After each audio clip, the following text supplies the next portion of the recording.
Ralph Northam, governor of Virginia, has declared war on white people, gun owners, and here he is having nervous diarrhea from the pushback.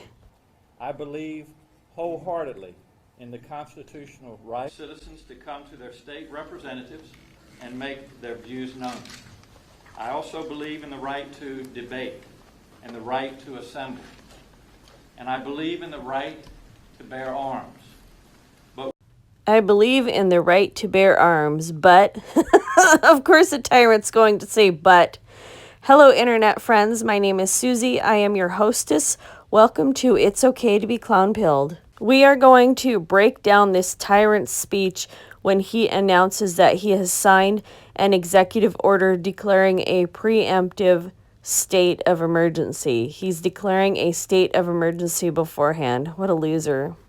What we have seen and heard in recent weeks has the potential to go far beyond these constitutionally protected rights. All right, folks, this is what you call communist doublespeak. He's not making any sort of a point. We're seeing threats of violence. Are you arresting people? We're seeing threats of armed confrontation and assault on our capital. If you're seeing threats, then you can go arrest people. For years, Virginia citizens who want to speak up in defense of gun rights have peacefully assembled here at our Capitol. In fact, many of them did so this past Monday. All right, now he's trying to shove Phil Van Cleve, the leader of the VCDL's, face in this. Well, why can't you just behave like Jimmy? Jimmy's a really good kid. But we have received credible intelligence from our law enforcement agencies that there are groups with malicious plans for the rally that is planned for Monday. Sounds like he's talking about Antifa and Black Lives Matter. Has he made any arrests? This includes out-of-state militia groups and hate groups planning to travel from across the country to disrupt our democratic process with acts of violence. So he's saying that a hostile white military force is coming into Virginia to shoot it up. They're going to bring tanks and cannons, and they're going to reduce the place to rubble. They're not coming to peacefully protest. They're coming to intimidate and to cause harm.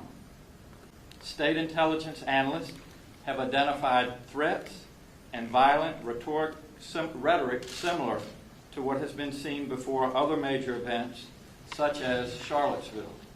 He had to bring up the PSYOP Charlottesville. The only violence that went on there was massive amounts of Antifa attacking regular citizens who were just there to protest the taking down of the Robert E. Lee statue. Let me be clear. These are considered credible, serious threats by our law enforcement agencies. If there were serious, credible threats, then people would be arrested. This intelligence comes from mainstream channels, both offline and online, such as alternative dark web channels used by violent groups and white nationalists from outside Virginia. These conversations are fueled by misinformation and conspiracy theories. So he is saying that he has violated the Constitution, and anybody who has read any of these anti-gun bills are a threat to him. Please know that we have been preparing extensively to protect public safety at Monday's rally. But no one wants another incident like the one we saw in Charlottesville in 2017. We will not allow that mayhem and violence to happen here. Want to bet that it was Ralph Northam that has been organizing Antifa and Black Lives Matter to come to the VCDL's lobby day on January 20th? So we are taking the following actions to keep people safe in Capitol Square and in the city of Richmond. First, we have established a unified command between the state police, the Capitol Police, the Richmond Police Department, and our first responder teams. And I want to personally take this opportunity to thank all of them for keeping us safe. These agencies are working closely together to ensure seamless preparation and planning for this event. They have been briefing me and my team regularly, and I have full confidence in our public safety team. Second, we are asking non-essential personnel not to come to work on Monday. Monday is a holiday for state employees and many others, and that is good news. If you don't need to be in downtown Richmond on Monday, please consider staying home. And third, no weapons will be allowed on the Capitol grounds. This includes everything from sticks and bats to chains and projectiles. These rules are similar to long-standing rules in airplanes and courthouses. This list also includes firearms. It makes no sense to ban every other weapon but allow firearms when intelligence shows a threat of armed militia groups storming our Capitol. Militia groups are going to be storming the Capitol. Do you mean the same way the Allied forces stormed Normandy? To enforce this, I am declaring a state of emergency in Richmond from Friday evening until Tuesday night. Everyone should understand this is based on real, identified threats that have been made. This order includes a prohibition of weapons on Capitol grounds. The prohibition is temporary, and it will expire on Tuesday after the rally. And those who would bring violence into Virginia have left and returned to where they came from. I have made this decision in the interest of keeping the public safe as well as our law enforcement officers. I want to be clear, the organizers have been planning this rally for some time, and I respect their right to do so. I welcome them to their capital, the people's capital.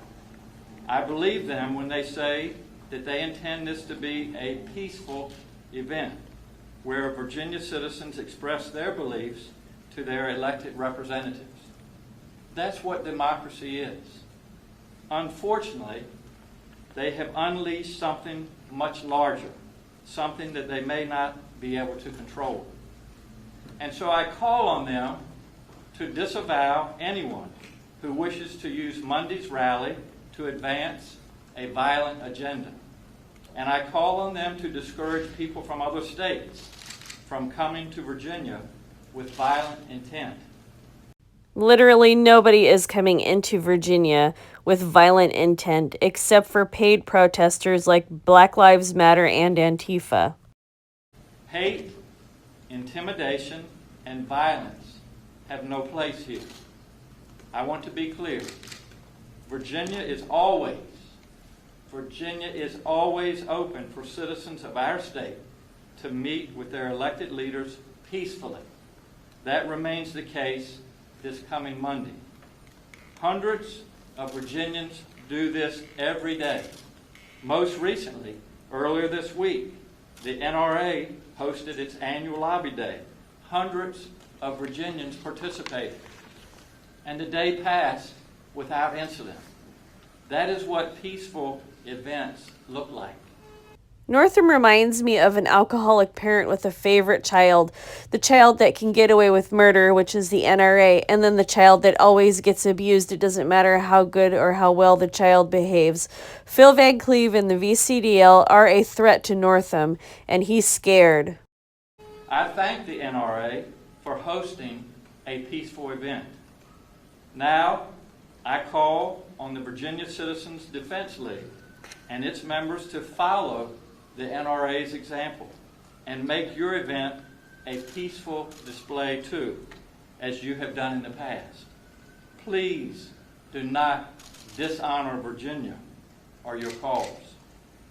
As we have planned our response to these events, I want to thank Richmond Mayor LeVar Stoney for his cooperation in working with us. While the Capitol is the seat of Virginia's government, it is also in the middle of a busy city. I know that Mayor Stoney also wants to keep our citizens safe from potential harm. So In the following order, I will ask Mayor Stoney to speak, and then Colonel Settle from the Virginia State Police, Colonel Pike from the Capitol Police, and Chief Smith from the Richmond City Police. They will review the plans for you. As the news media, you have the critical ability to help inform the public about these safety measures, and I thank you. In another version of this press conference that I saw, Northam also said there was a threat of weaponized drones. Really, I don't think civilians can get their hands on weaponized drones. Did somebody invite Barack Obama to the party? Is that why he was concerned about weaponized drones? It's so weird. After watching this video, you can tell there's something seriously wrong with Northam. You can tell that he hates Phil Van Cleve. And Northam's only been in office for 2 years. All right, so don't be weirded out too much. I did the gematria, or the numerology, for this event. January 20th, 2020 has a numerology of 61, and Zach Hubbard of Gematria News says that any date with a gematria of 61 is active shooter. You'll have an active shooter that day.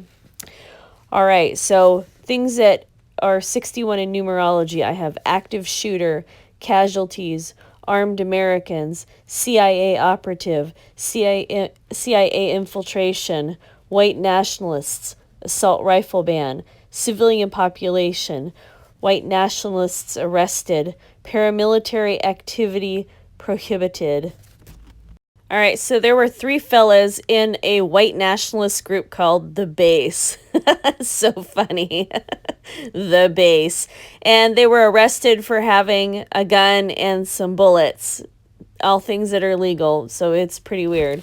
All right, so January 20th, 2020 also has a numerology of 122. So we have 122, Phil Van Cleve, Martin Luther, or MLK Jr. Day, Virginians, Start a War, Second Civil War, Undermines, and Governor Northam steps down. So I predict after this event, it's going to be a shit show, that Governor Northam is going to step down without being recalled. All right, and then the last number I have here is 13. 13 shall not be infringed. Activist. Oh, I got Governor Northam steps down. SB 64. Rally. CIA. Neo-Nazis. And the last one I have is Capitol Square Dirty Bomb. Oh my gosh, you guys. I wouldn't put them past them setting off a dirty bomb. That's about it. And the very last thing is that the first Civil War was declared by Congress in 1861. Remember I talked about 61 in the first part of this about the numerology? All right, Internet friends, that's all the damage for today. Thank you so much for listening. I look forward to your comments below.